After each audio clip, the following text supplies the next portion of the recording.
இங்க ஒரு பொண்ணு காட்டுல போயிட்டு இருக்கும் போது ஒரு குட்டி பொண்ணு அழுதுட்டு இருக்கிறத பாக்குறா. இத பாத்துட்டு இவ அந்த குட்டி பொண்ணை சமாதானப்படுத்தி தோல்ல தூக்கிட்டு போறா. இப்ப அந்த இடத்துக்கு வந்த இந்த பொண்ணோட ஃப்ரெண்ட் இவ தனியா பேசிட்டு போறத பாத்துட்டு ஏதோ தப்பா இருக்குன்னு சொல்லிட்டு அவளை ஃபாலோ பண்ணிட்டே போறான். பார்த்தா அந்த குட்டி பொண்ணு அதோட பவரை யூஸ் பண்ணி இவளை கண்ட்ரோல் பண்ணி அப்படியே கூட்டிட்டு போகுது. இத பார்த்த அந்த பொண்ணோட ஃப்ரெண்ட் இது கண்டிப்பா டீமன் தான் அப்படின்னு சொல்லிட்டு போயிட்டு அந்த குட்டி பொண்ணு கூட சண்டை போடுறான். ஒரு வழியா அது கூட சண்டை போட்டு அந்த பொண்ணை காப்பாத்திடுறான். அந்த காட்டுல வித்தியாசமான ஒரு மழை பெஞ்சிட்டு இருக்கு. அது இந்த பொண்ணு மேல பட்டதுனால மயக்கம் போட்டு விழுந்துடுறா. அதனால இவன் சேஃப்டியா அந்த பொண்ணை மழை பெய்யாத இடத்துக்கு தூக்கிட்டு போயிடுறான். இப்போ அங்க இருக்க டீமன்ஸ் எல்லாம் சேர்ந்து இந்த பையனை ஒரு புதருக்குள்ள மறைச்சு வச்சிடறாங்க. அதுக்கப்புறமா இந்த பொண்ணும் இவளோட ஃப்ரெண்டும் காட்டுக்கு போயிட்டு ரொம்ப நேரம் ஆகுதுன்னு சொல்லிட்டு ஹீரோவும் ஹீரோயினும் இவங்களை தேடி அந்த காட்டுக்குள்ள வராங்க.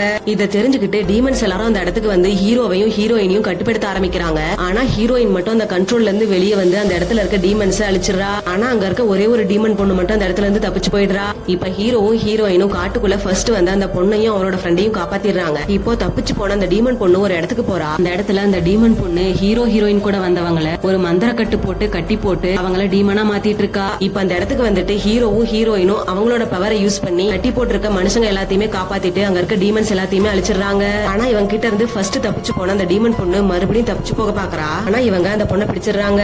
இப்ப இவங்க அந்த டீமன் பொண்ணு கிட்ட நீ யாரு அப்படின்னு சொல்லிட்டு கேட்டுட்டு இருக்கும் போது ஹீரோயினோட ஊர்ல இருக்க சாதாரண ஒரு மனுஷன் வந்து இது என்னோட பொண்ணு தான், அவன் நெத்தியில இருக்க தழும்ப வச்சுதான் யாரோ ஒருத்தங்க இவளை கண்ட்ரோல் பண்ணிட்டு இருக்காங்கன்னு சொல்றான். உடனே இந்த பொண்ணு யாரோ என்ன கூப்பிடுறாங்க அப்படின்னு சொல்லிட்டு டக்குன்னு அந்த இடத்துல இருந்து மறைஞ்சு போயிடுறா. அதுக்கப்புறமா ஹீரோயின் அவளோட பவரை யூஸ் பண்ணி அந்த பொண்ணு இருக்க இடத்த கண்டுபிடிச்சு அந்த இடத்துக்கு போயிட்டு அவளை கண்ட்ரோல் பண்ண அந்த அரக்கனை அழிச்சிடுறாங்க.